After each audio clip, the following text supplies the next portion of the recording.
She called me a disaster in front of 200 guests.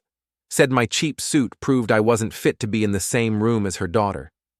What Vivian Ashworth didn't know was that the disaster in the third row had spent 30 years building the company that paid for every flower, every crystal glass, and the very ground the church stood on. I am Henry Callahan, 68 years old, and I was about to watch my only son marry the woman he loved while being treated like a stain someone forgot to clean. Before I tell you what happened when I finally took my seat in Section C, Pew 7, hit subscribe and tell me in the comments, have you ever been humiliated by someone who thought they were untouchable?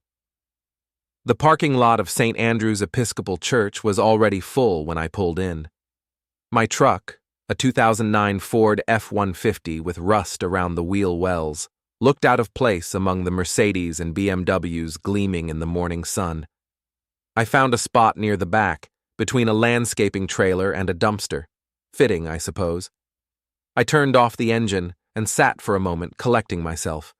The pocket watch was in my vest, my father's watch, the one that hadn't worked in 40 years.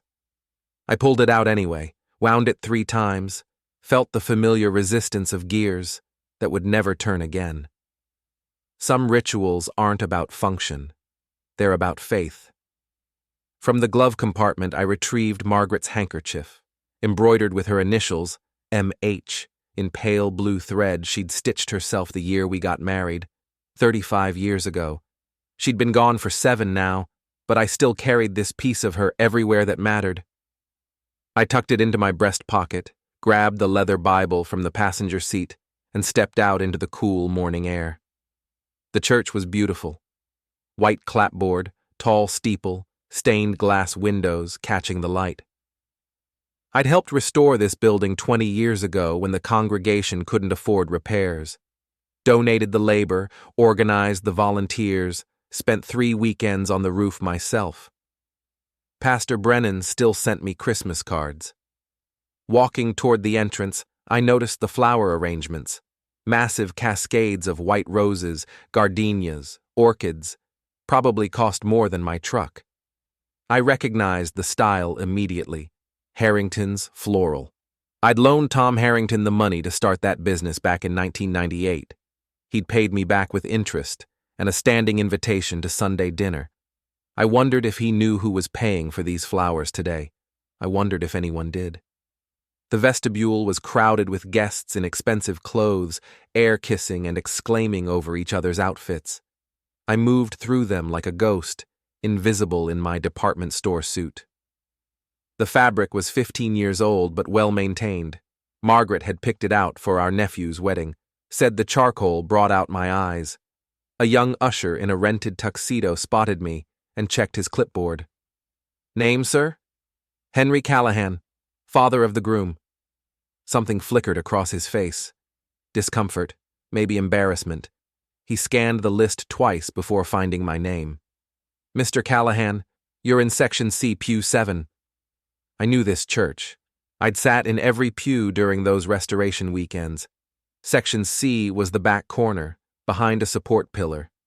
From Pew 7 you could barely see the altar.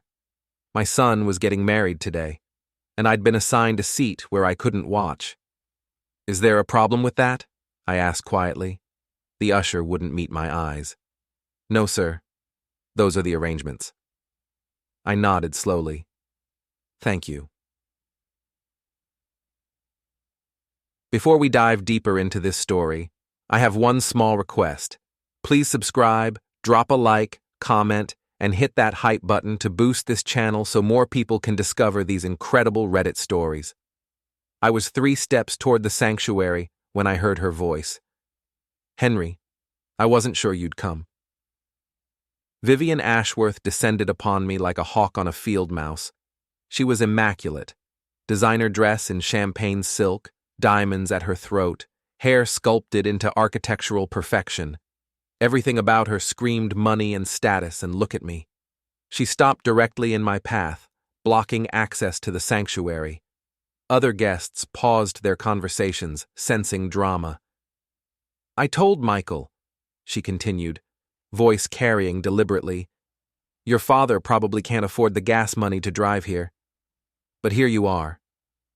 I said nothing. I'd learned long ago that Vivian fed on reactions. Silence starved her. But my silence only made her hungrier. She looked me up and down, lip curling. "That suit. Is that from the last decade? You look like you wandered in from a soup kitchen." Someone behind me giggled nervously. The sound bounced off the vestibule walls. Vivian. Her husband Derek appeared at her elbow, face tight with anxiety. He put a hand on her arm. She shook it off like brushing away a fly. "No, Derek. Someone needs to say what everyone's thinking."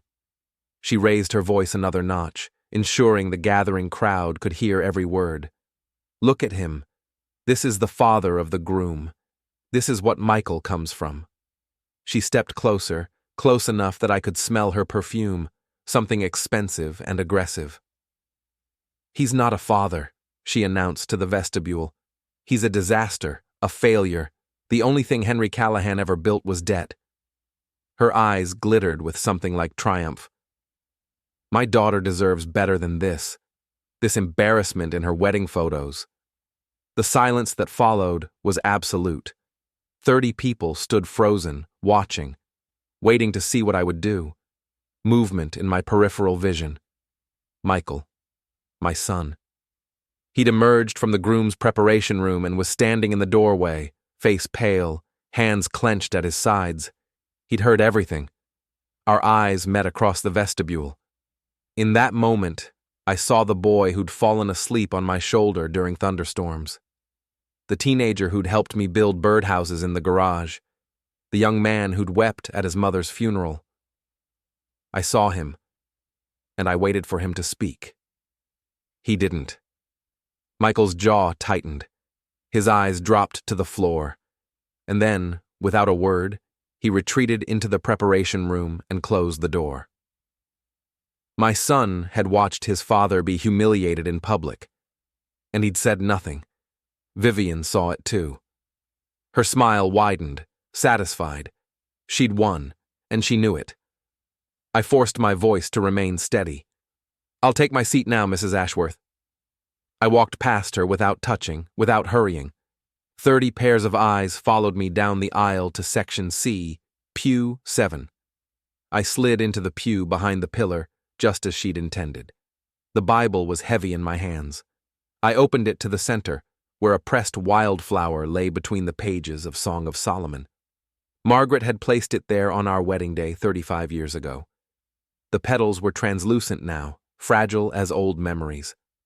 An elderly woman I didn't recognize leaned toward me from the neighboring pew. Her eyes were kind, her voice soft. "Don't let her win, dear.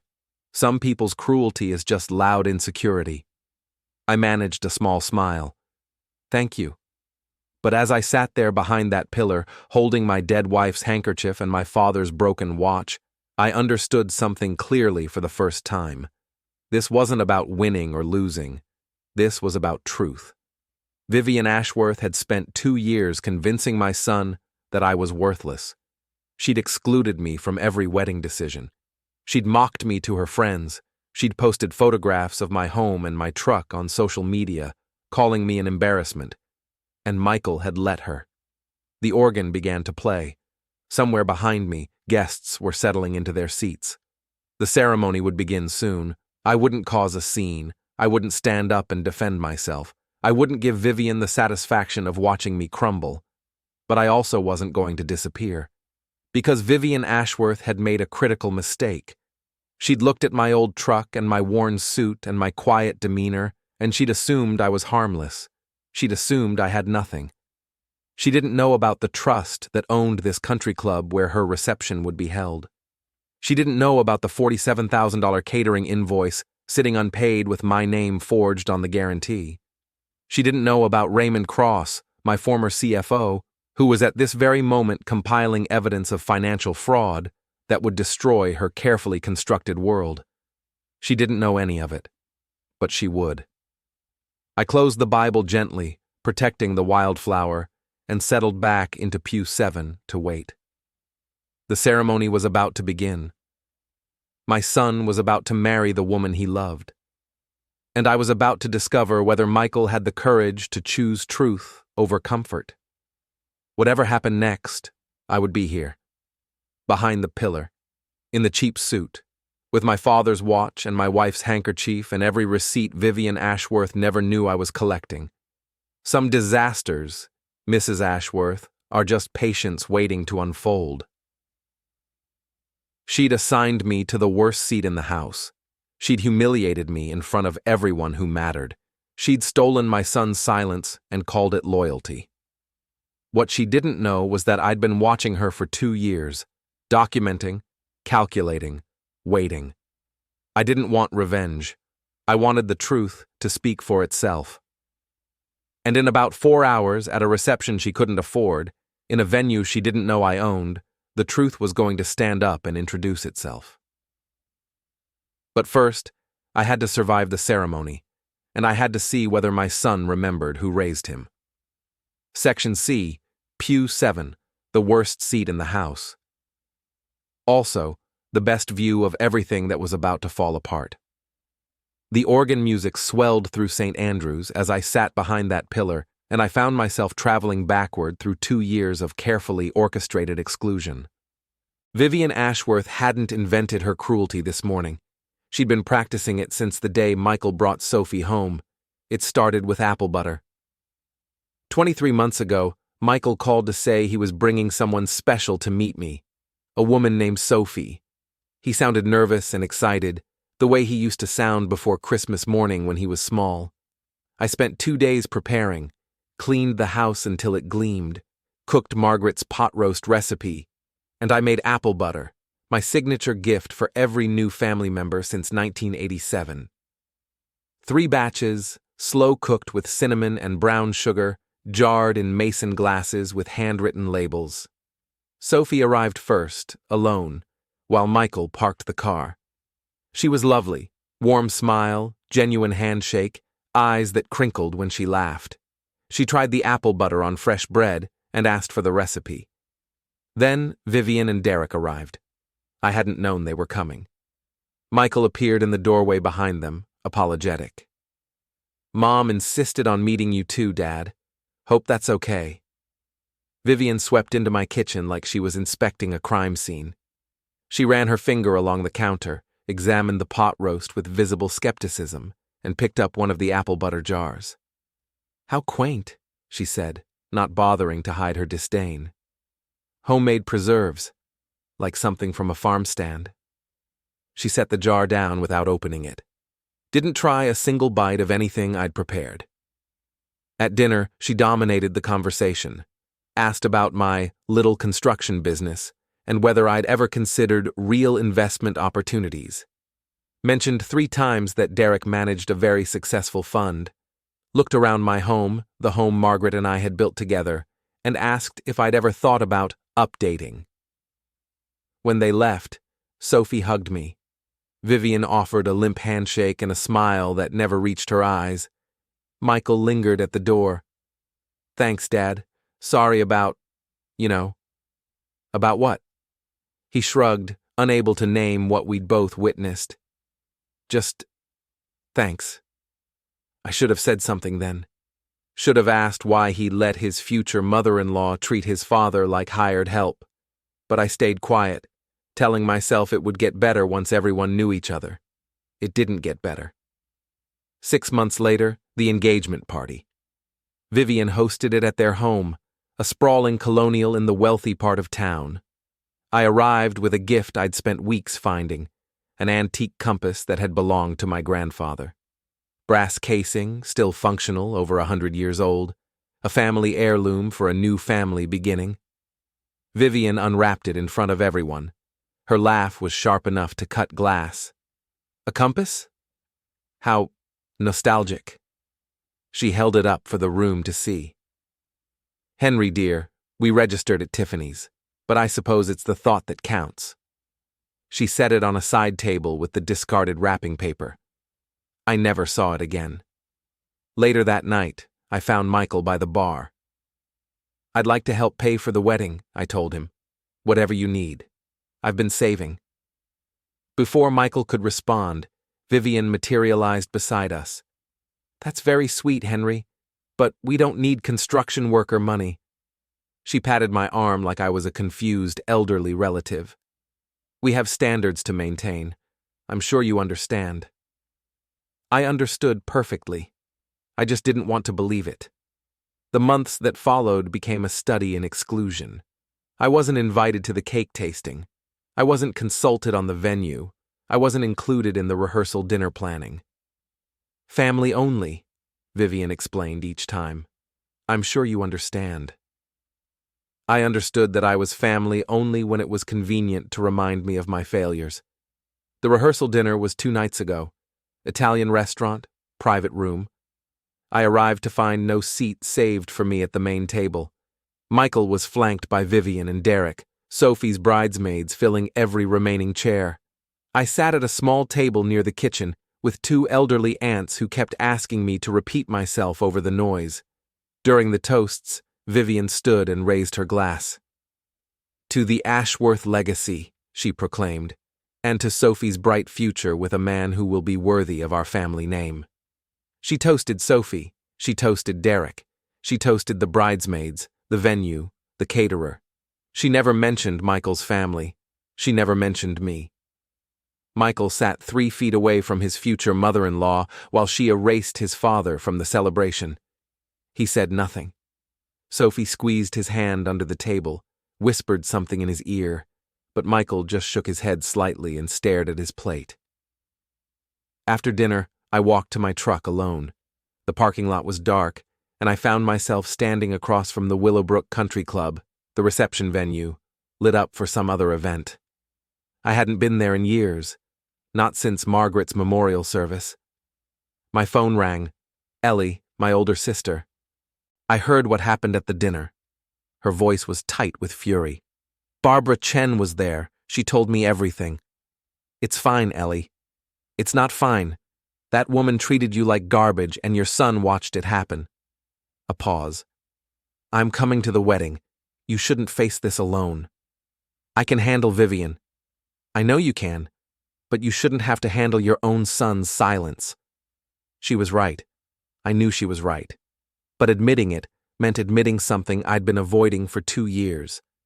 Michael wasn't just being passive, he was choosing. Every time he didn't speak up, every time he let Vivian's cruelty stand unchallenged, he was making a choice, and he was choosing her.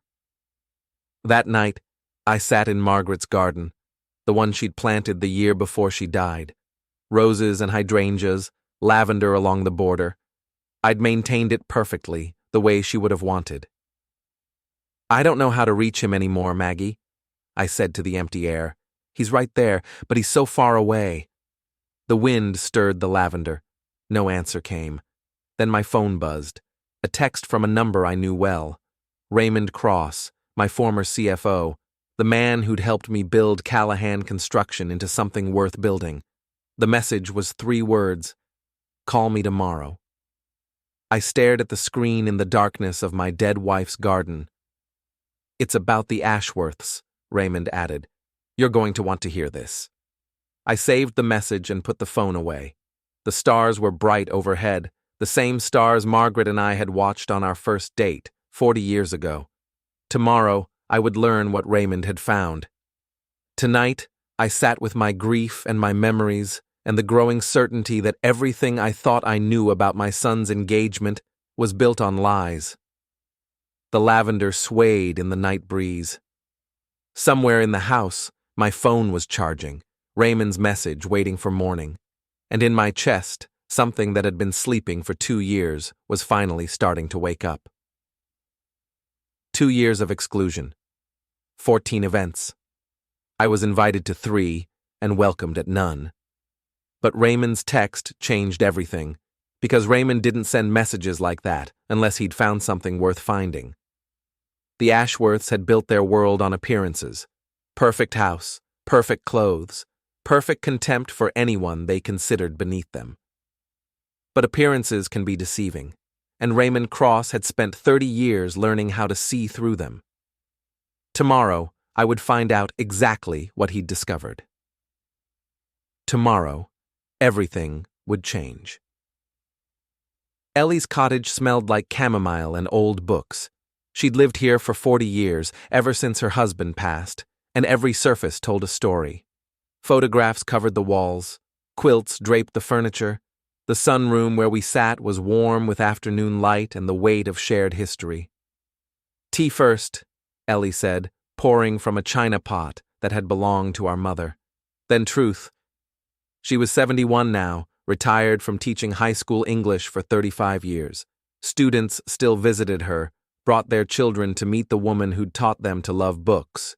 She had a gift for seeing through pretense. A lifetime of grading papers had made her allergic to dishonesty. "You've been too patient, Henry." She handed me a cup, her eyes sharp behind reading glasses. "Margaret would have torn that woman apart by now. Margaret believed in kindness first. Margaret also believed in protecting family." Ellie sat across from me, stirring her tea slowly. "You're letting them steal yours." Before I could respond, she reached beside her chair and pulled out a thick manila folder. Photo albums were stacked on the side table, our parents, Margaret's memorial, Michael as a baby. But the folder was new. "I've been doing some research," Ellie said, "about your friend Vivian." "Research?" She opened the folder and spread its contents across the coffee table. Printouts, screenshots, photographs of photographs. Barbara Chen showed me something after the rehearsal dinner. A Facebook group, private, invitation only, 47 members. Ellie's voice was steady, but her hands trembled slightly. "It's called Wedding Disasters." She handed me the first screenshot. The cover photo was my truck. My rusted, reliable, paid-off truck, photographed from across a parking lot. The caption read, "Father of the groom's luxury vehicle." I stared at it for a long moment. "Keep going," Ellie said quietly.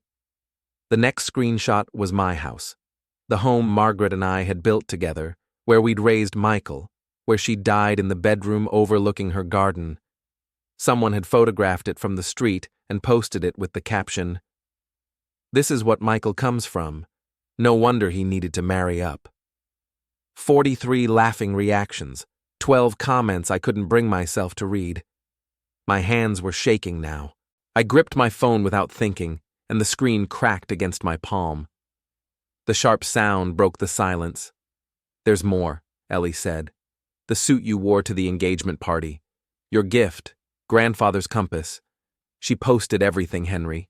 Mocked everything. Called you Hillbilly Henry in one post. Said you smelled like sawdust and failure. I set down the cracked phone. The screen flickered but still worked. Like me, I supposed. Damaged but functional. Who else saw this? 47 people. Her friends from the country club, her book group, some of Sophie's bridesmaids. Ellie paused. "And Michael." My head snapped up. "Michael knows about this?" "Sophie showed him 3 months ago. Barbara Chen told me. Sophie was furious with her mother, wanted to confront her, but Michael talked her out of it." Ellie's voice hardened. "Said it would create drama before the wedding." I sat back, feeling like I'd been punched in the chest. My son had seen his father mocked by 47 strangers, had seen his childhood home called an embarrassment, had seen everything, and chosen peace over protection. "There's something else," Ellie said. She pulled out another photograph, this one taken through a telephoto lens. "I drove by the Ashworth house yesterday. Thought I'd see how the other half lives." The image showed moving trucks in the driveway, men carrying furniture through the front door, an estate sale sign being hastily removed from the lawn. "They're selling things," Ellie continued. "Big things. I talked to Margaret Patterson. She lives 2 streets over. Said the Ashworths sold their summer house last month, and the boat, and Derek's vintage car collection." "Downsizing?" "That's what they're calling it." Ellie leaned forward. "But Margaret Patterson's husband works in banking. He says Derek Ashworth's investment fund collapsed 18 months ago. They're not downsizing, Henry. They're drowning." I thought about Vivian's designer dress, her diamonds, her champagne silk and architectural hair, all that perfection, And underneath it, what? Debt? Desperation? Raymond called this morning, I said slowly. Said he found something about the Ashworths. Told me to bring my checkbook. Ellie nodded. Then you should call him back, because if the Ashworths are broke, someone is paying for that wedding, and I have a feeling it isn't them. I stood and walked to the window. Ellie's garden was smaller than Margaret's, but just as carefully tended. Roses climbed a wooden trellis. Bees drifted between lavender stems. Pastor Brennan called me yesterday, Ellie said behind me. He's worried about you, about how you've been treated. David's a good man. He's also willing to help. He said during the ceremony there's a moment when the officiant asks if anyone objects. A pause. He said he'd extend that moment if you needed to speak. I turned around. I won't ruin Michael's wedding. Then what will you do? The question hung in the air between us. What would I do? I had evidence of cruelty now. I had hints of financial disaster. I had a sister willing to fight and a pastor willing to pause. But I also had a son who loved a woman whose mother was poisoned, and a daughter-in-law-to-be who wasn't responsible for the family she'd been born into. I'll wait for Raymond's call, I said finally. And then I'll decide. That afternoon, I drove past the Ashworth residence. The moving trucks were gone now, but the lawn looked different, emptier. A statue that used to stand by the fountain had disappeared. The garage doors were closed, but I remembered Derek's car collection. 3 vintage automobiles worth more than my house. Mrs. Patterson was walking her dog across the street. She waved me down. Henry Callahan, I heard about the rehearsal dinner. Shameful, how that woman treats you.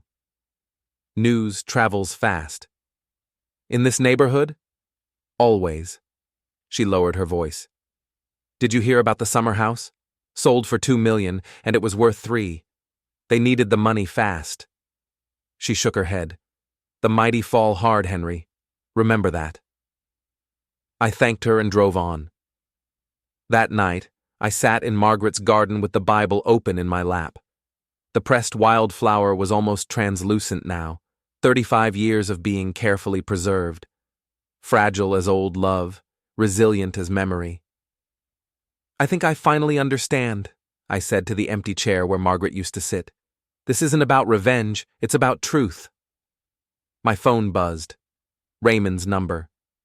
Henry, I've got everything compiled. You need to see this in person. How bad? A long pause. Bring your checkbook. You're going to want to buy something. And Henry?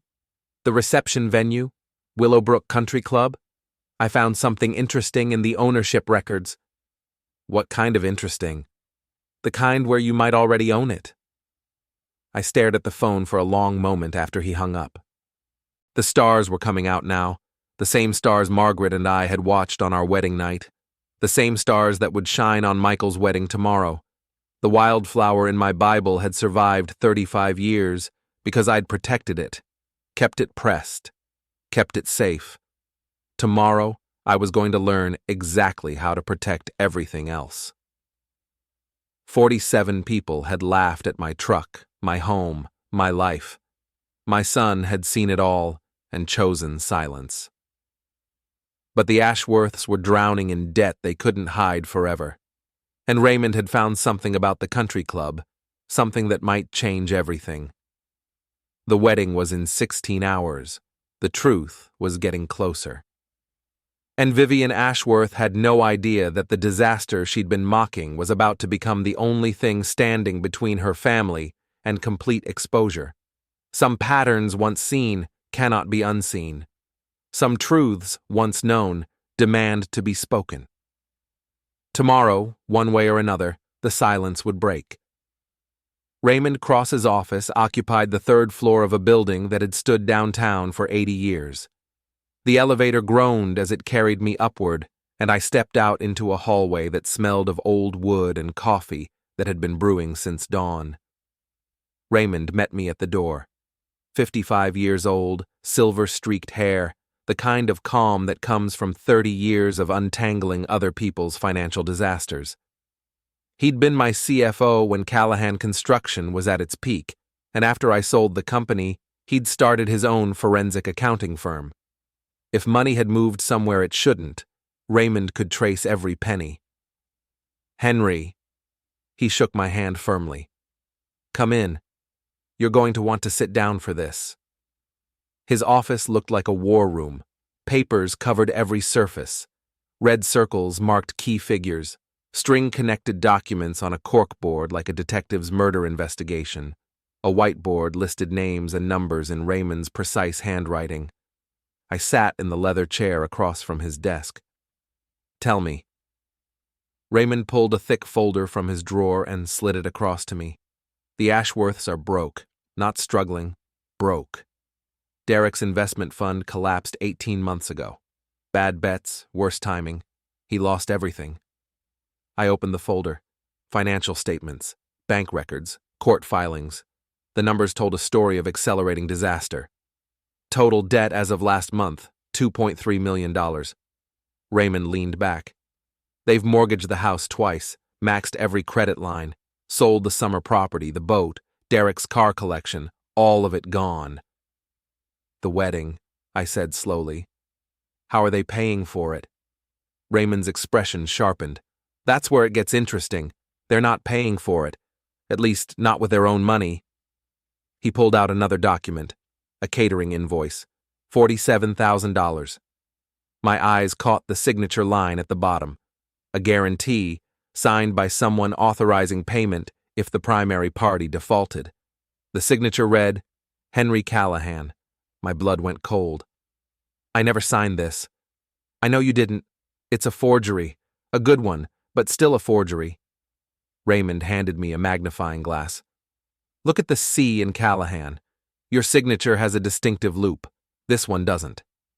I stared at my forged name, feeling violation spread through my chest like ice water. "There's more," Raymond continued. "The florist invoice, the band, the photographer, the cake, all of them have similar guarantees with your signature.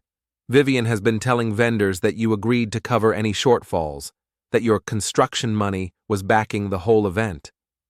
"She called it worthless," I said quietly.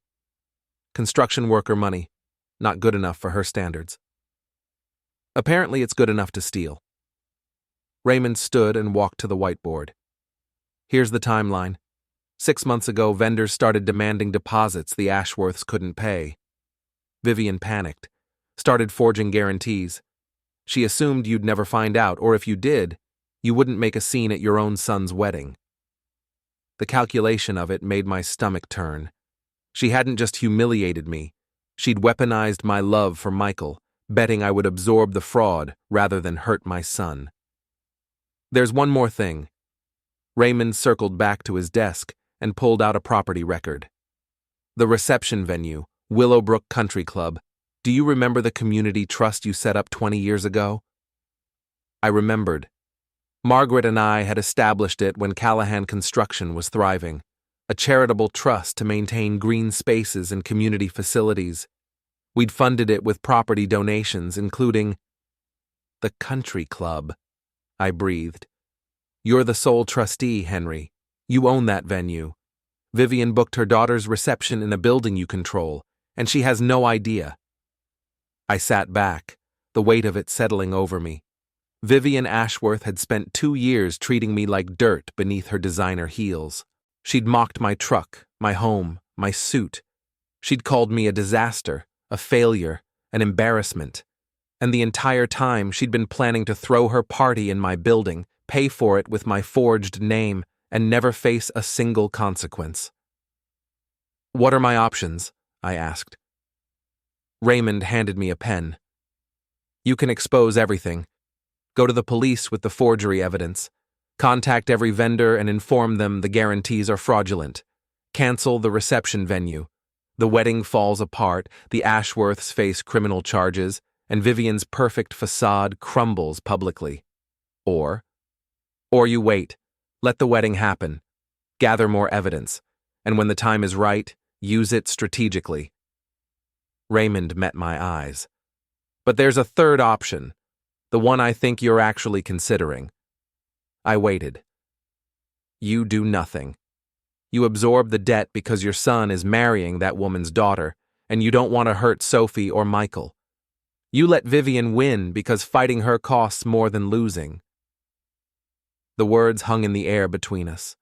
I thought about Sophie, her genuine warmth when she'd tried the apple butter, her kind eyes, the way she looked at Michael with real love. I thought about my son, who had watched his father be humiliated and stayed silent, but who was still my son.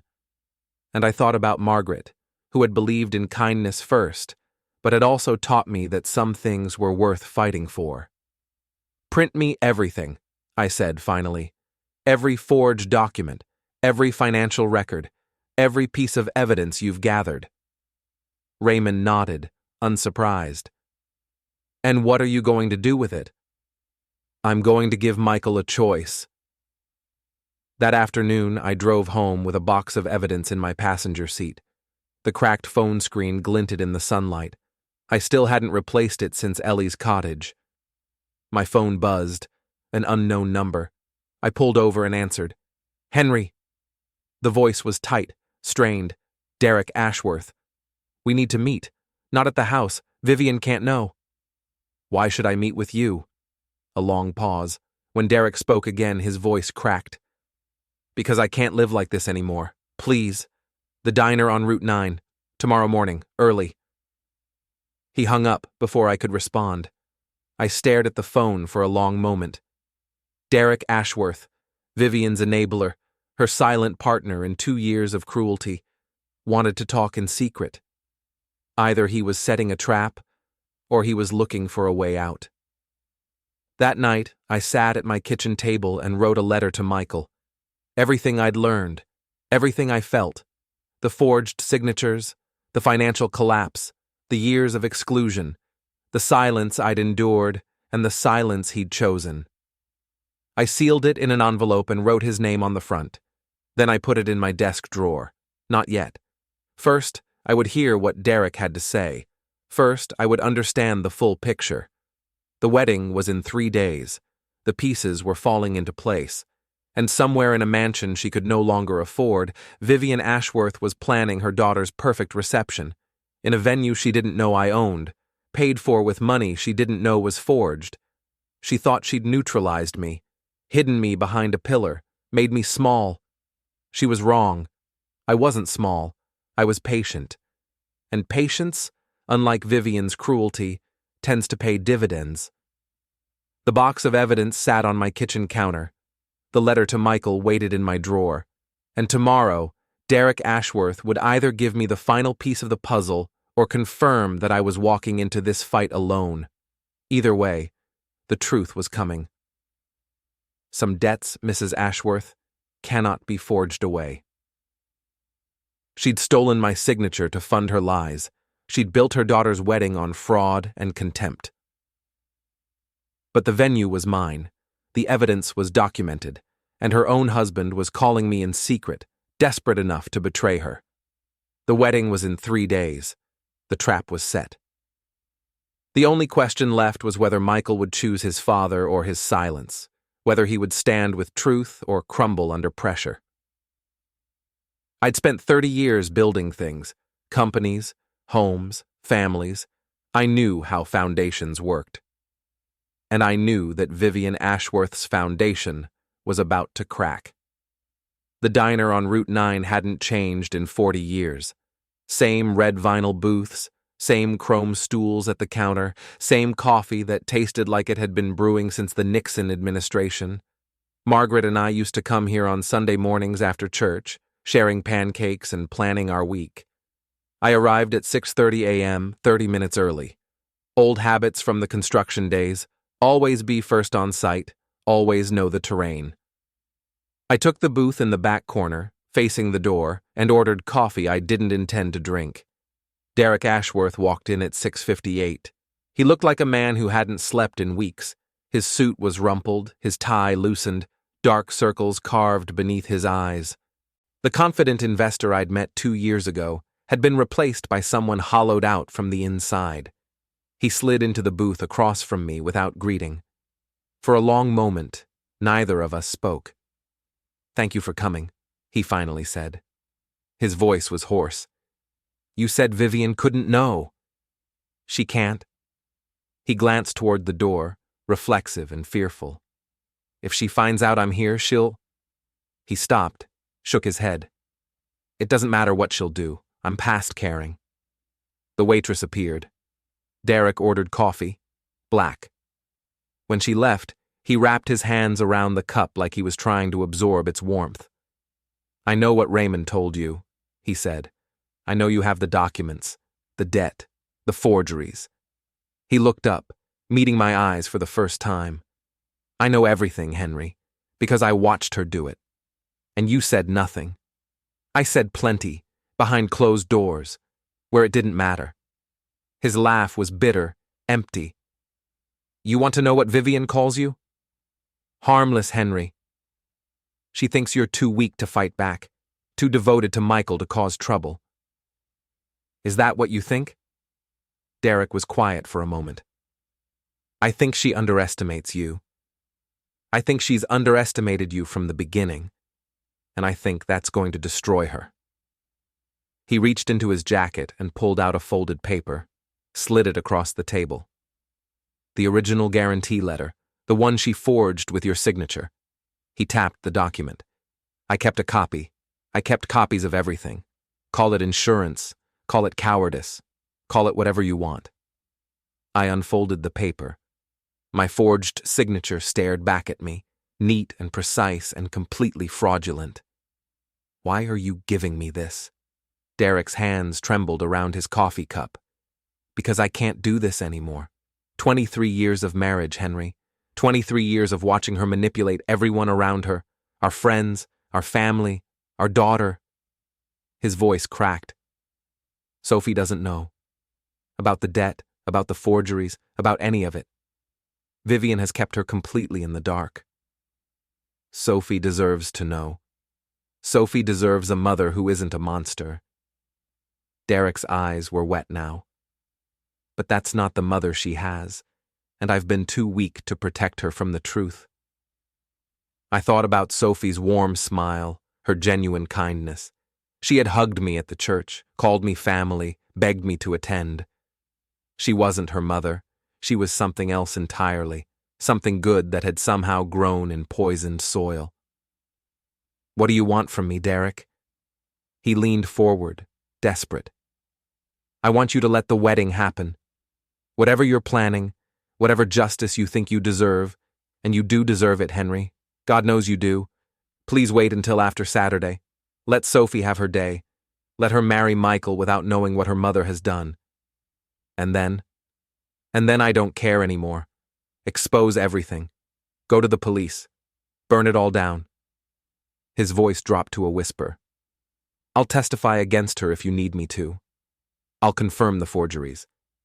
I'll tell everyone exactly what kind of woman Vivian Ashworth really is." I studied him for a long moment. This was not the man I'd expected. This was not Vivian's loyal soldier, her silent partner in cruelty. This was a man who had been drowning for years and was finally ready to stop fighting the current. "Does Vivian know you feel this way?" "Vivian doesn't know anything about how I feel. She stopped asking 20 years ago." He finished his coffee in one long swallow. "She thinks I'm at the gym right now. She tracks my phone, so I left it in my locker. That's what my life has become, Henry. Hiding from my own wife so I can have one honest conversation." "Why now? Why are you telling me this the day before the wedding?" Derek's face contorted with something between grief and rage. "Because last night, she said something that broke the last piece of me that was still intact." He pulled out his phone, a second phone, I realized, one Vivian didn't know about, and showed me a text conversation. "Vivian, stop worrying about Henry. He's irrelevant." Derek, "What if he finds out about the guarantees?" Vivian, "He won't. And even if he does, what's he going to do? Ruin his own son's wedding? He's too pathetic. He'll absorb it like he absorbs everything else. That's what people like him are for. I read the words twice, 3 times. That's what people like him are for. She doesn't see you as a person, Derek said quietly. She sees you as a resource to be exploited, a problem to be managed. She's been that way as long as I've known her, but I always thought— He stopped, struggling. I thought if I loved her enough, she would change. She didn't change. She just got better at hiding. I put down the phone.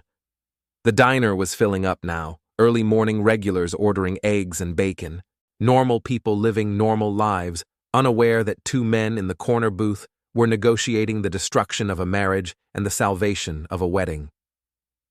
I'm not planning to ruin the ceremony, I said finally. Sophie is innocent. Michael is— I paused, choosing my words carefully. Michael has made mistakes. He's been silent when he should have spoken. But he's still my son. Derek exhaled, some of the tension leaving his shoulders. Then what are you planning? I'm planning to give Michael a choice. At some point during that wedding, he's going to have to decide what kind of man he wants to be, whether he stands with truth or hides behind silence. I met Derek's eyes. And if Vivian forces my hand, if she attacks me again, publicly, deliberately, I will respond, not with cruelty, with facts. Derek nodded slowly. That's more than she deserves. Maybe, but it's what Sophie deserves, and it's what Margaret would have wanted. I stood up, leaving money on the table for both coffees. Derek remained seated, looking smaller than when he'd arrived. Henry, his voice stopped me. For what it's worth, I'm sorry. For all of it. For every dinner where I sat silent, for every insult I let stand, for every time I chose peace over principle. His voice broke. I've been a coward. I know that. But maybe it's not too late to be something else. I looked at him for a long moment, this broken man in a rumpled suit, married to a woman who had consumed him piece by piece. It's never too late, Derek, but it does require action. Words are easy, change is hard. I left him in the booth and walked out into the morning light. The cemetery was 15 minutes away. I drove there on autopilot, my mind churning through everything Derek had revealed. Vivian's contempt, her calculation, her absolute certainty that I would never fight back. Margaret's grave was in the oldest section, beneath an oak tree that had stood for 100 years. I'd chosen the spot myself. She'd always loved big trees, said they made her feel connected to something larger than herself. I sat on the bench beside her headstone and opened the Bible I'd brought. The pressed wildflower was still there, fragile and translucent, preserved across 35 years of careful protection. I need your help, Maggie, I said to the quiet air. I don't know if I'm doing the right thing. The wind stirred the oak leaves above me. No answer came, but I hadn't expected one. Margaret's guidance had always come from memory, the way she'd handled conflict, the grace she'd shown even to people who didn't deserve it. She hurt me, I continued. Vivian. She's been hurting me for 2 years, and our son let her. And now I have the power to hurt her back, to expose everything, to watch her world collapse. A cardinal landed on Margaret's headstone, cocked its head, and flew away. But there's Sophie. She's innocent in all this. She loves Michael. She calls me Dad already, even though we barely know each other. My voice cracked. What would you do, Maggie? Would you burn it down for justice? Or would you find another way? The silence stretched out, filled only by bird song and distant traffic. I closed my eyes and remembered Margaret's voice, her laugh, the way she'd looked at me on our wedding day with such perfect trust. She would find another way. She always found another way. I opened my eyes. The decision was made. I would not ruin Sophie's wedding. I would not expose Vivian during the ceremony. But I would be ready. If Vivian attacked, if she forced the confrontation, I would respond with truth, not malice. With evidence, not accusations. With the quiet strength Margaret had taught me. And Michael would have to choose. My phone buzzed. A text from an unknown number.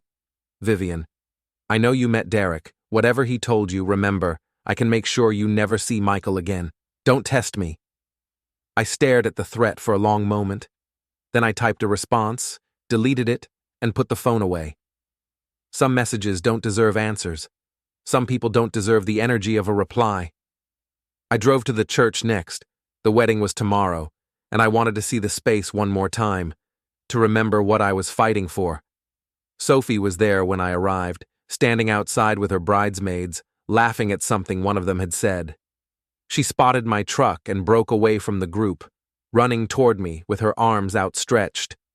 "Mr. Callahan, you came." She hugged me before I could respond, a real hug, warm and genuine, nothing like her mother's calculated performances. "I was worried you might not come tomorrow," she said, pulling back to look at me.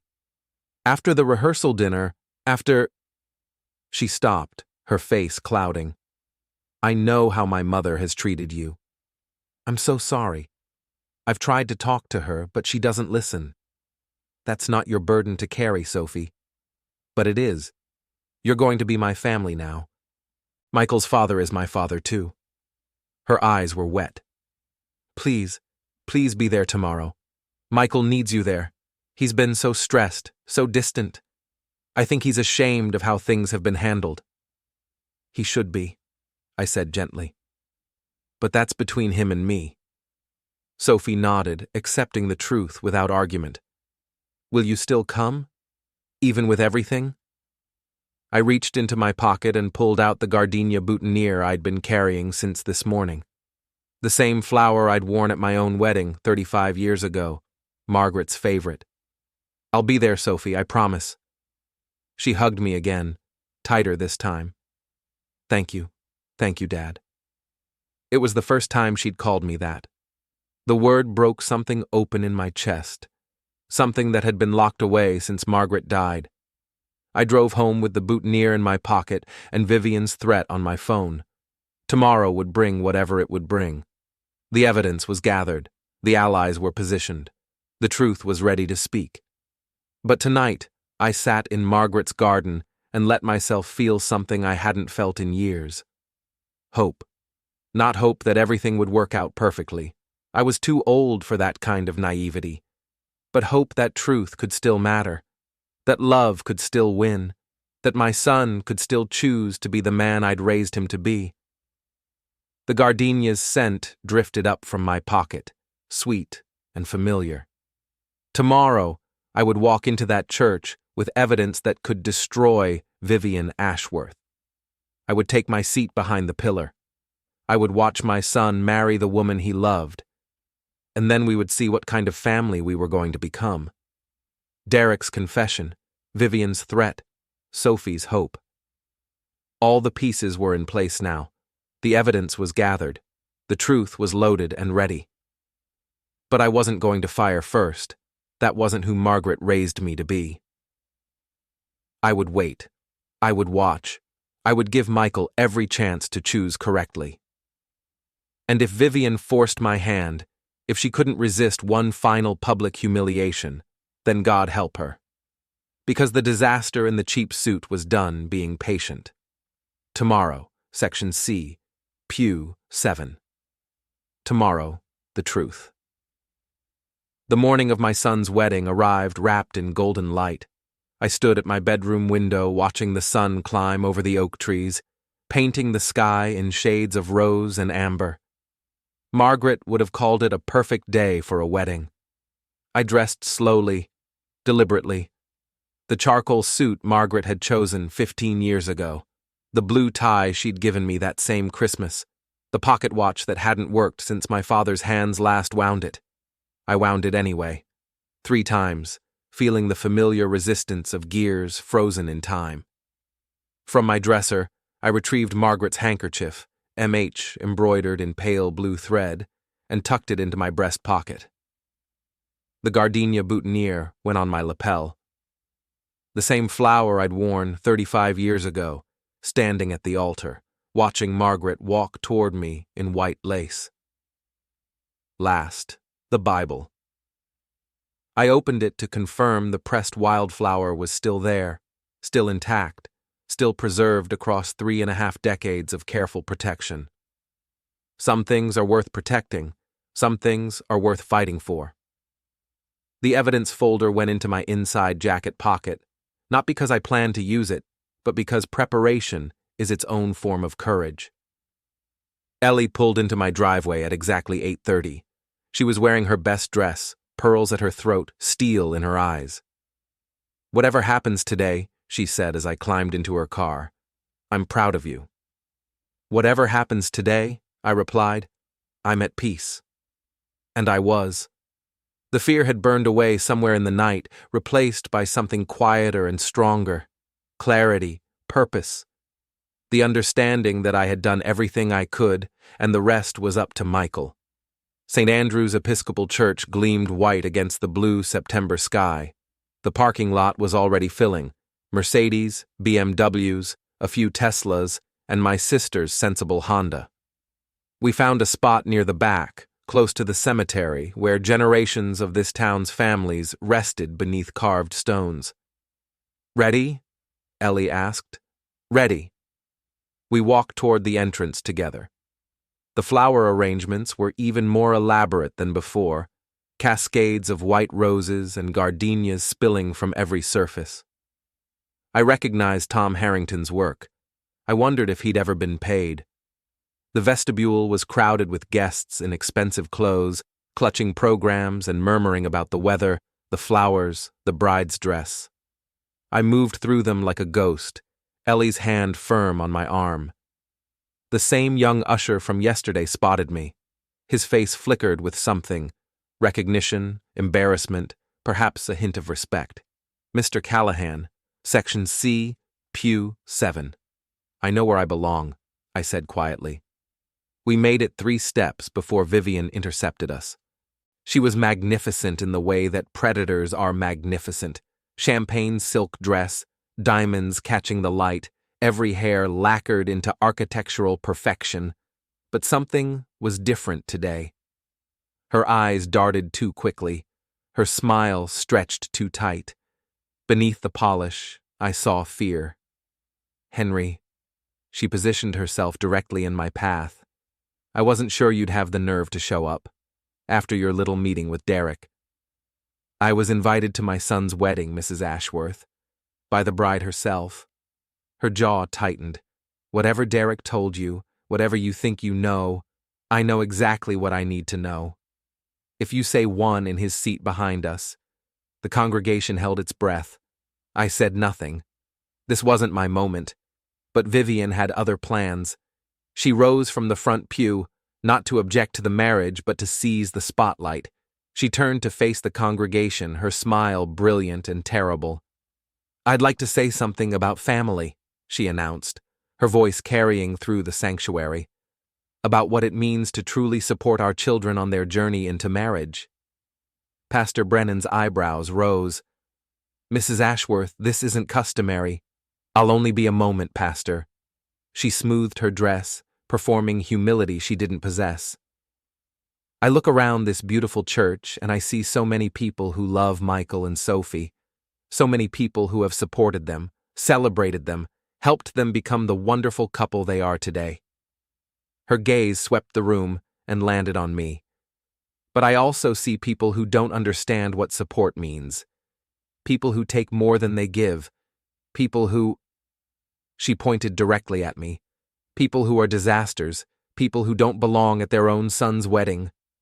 Gasps rippled through the congregation. Sophie's face went white. "Mother, stop." "No, Sophie. Someone needs to say it." Vivian's voice rose, fed by the attention. "That man in the cheap suit couldn't even help pay for this wedding. He's a failure, a nobody. He represents everything we've tried to help Michael overcome. He—" "Stop." The word was quiet, but it cut through the sanctuary like a blade. Michael had stepped away from Sophie. He was walking down the aisle, not toward the exit, toward me. The congregation fell silent. 200 people watched as the groom walked past his mother without acknowledgement and stopped in front of Section C, Pew 7. Dad! Michael's voice cracked. Will you stand up? I stood slowly, Margaret's handkerchief clutched in my hand. My son looked at me with eyes full of tears and something else. Something I hadn't seen in 2 years. Recognition, shame, love. I know what she's done, Michael said, loud enough for the whole church to hear. Sophie told me this morning. About the guarantee, about the fraud, about everything. He turned to face Vivian, who had gone pale as marble. You used my father's name to steal. You mocked him in public and in private. You posted pictures of his home, my childhood home, on social media and laughed about it with strangers. His voice strengthened. And I said nothing for 2 years because I was a coward. The congregation stirred, murmurs building like a wave. Michael reached into his pocket and pulled out a folded document. This morning, Raymond Cross delivered this to my hotel room, the catering invoice, the venue trust, the forged guarantee with my father's signature. He unfolded the paper and held it up. My father didn't refuse to help pay for this wedding. He wasn't asked. He was deliberately excluded. He was mocked, humiliated, and stolen from. Michael's jaw tightened, and while that was happening, he was secretly paying for it anyway, through a charitable trust he set up for this community 20 years ago. The whispers erupted into full conversation.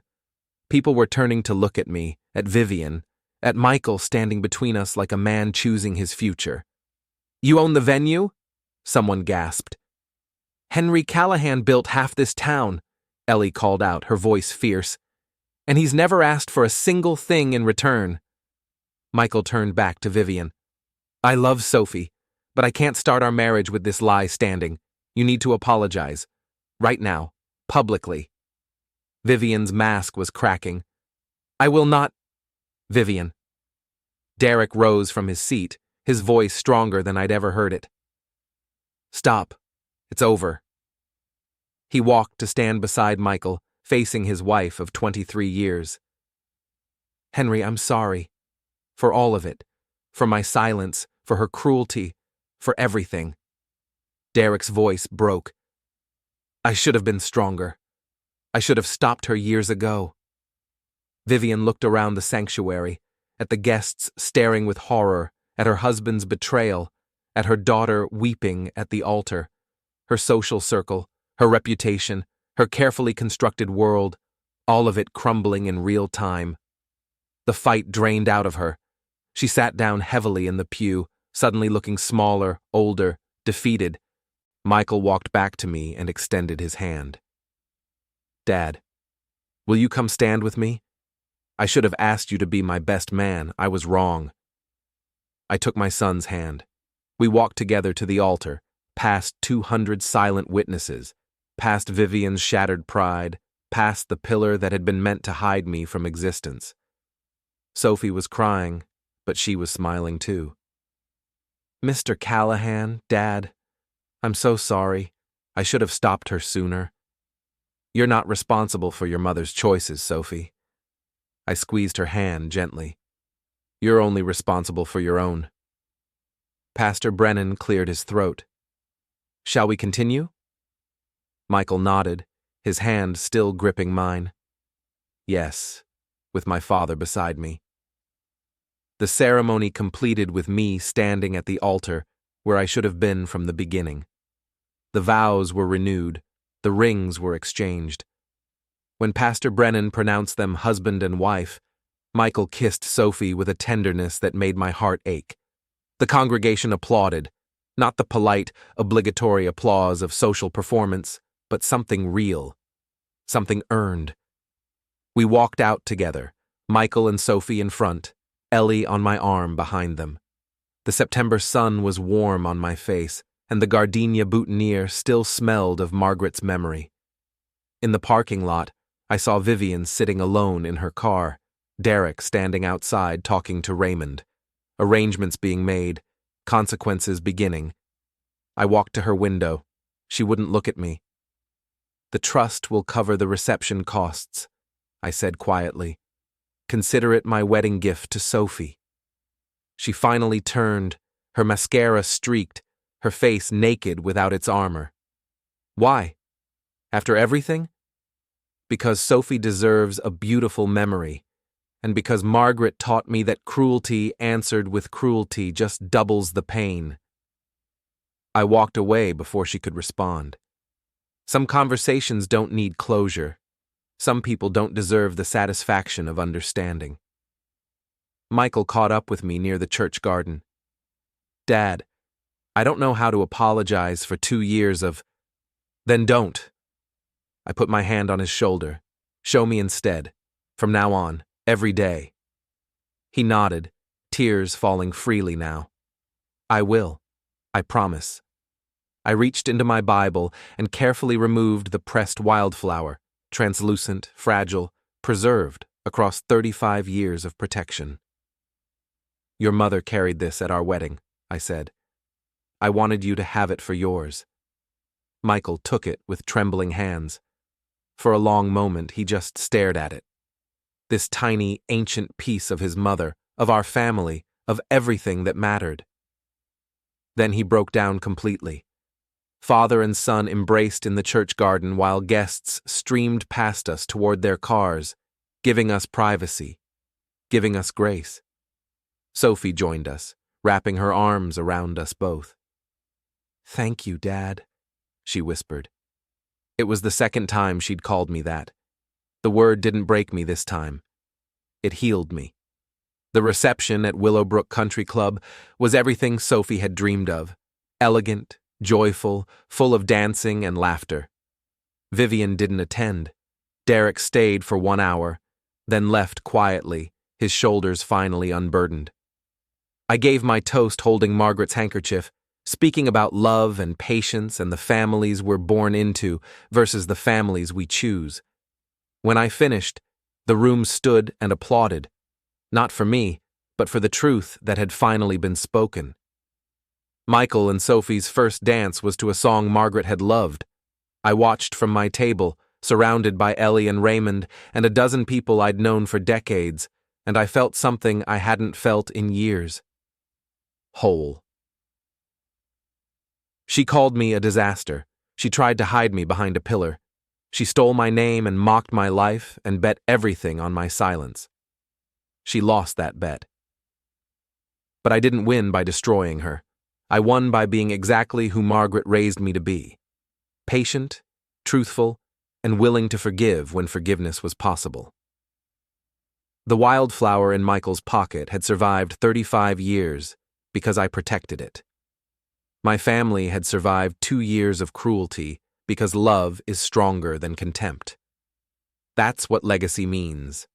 Not the money you leave behind, not the buildings you construct, not the name you put on documents. Legacy is the love that outlasts you, the truth that survives you, the family that remembers who you really were. I am Henry Callahan, father of the groom, builder of this town. And I was never the disaster. I was the foundation. And foundations, Mrs. Ashworth, don't crumble. They endure. If you've ever been underestimated, if you've ever been dismissed, if you've ever been hidden behind a pillar while someone else took credit for your work, remember this story. The quiet ones are always watching. The patient ones are always building. And when the time comes to stand up, the truth doesn't need to shout. It just needs to be spoken. Hit subscribe if this story moved you. Drop a comment if you've ever been the disaster who turned out to be the foundation. And remember, some people call us legacy infrastructure. Obsolete, outdated, ready to be replaced. But legacy means something else entirely. It means we were here first. We built what others inherited, and will still be standing long after they're gone.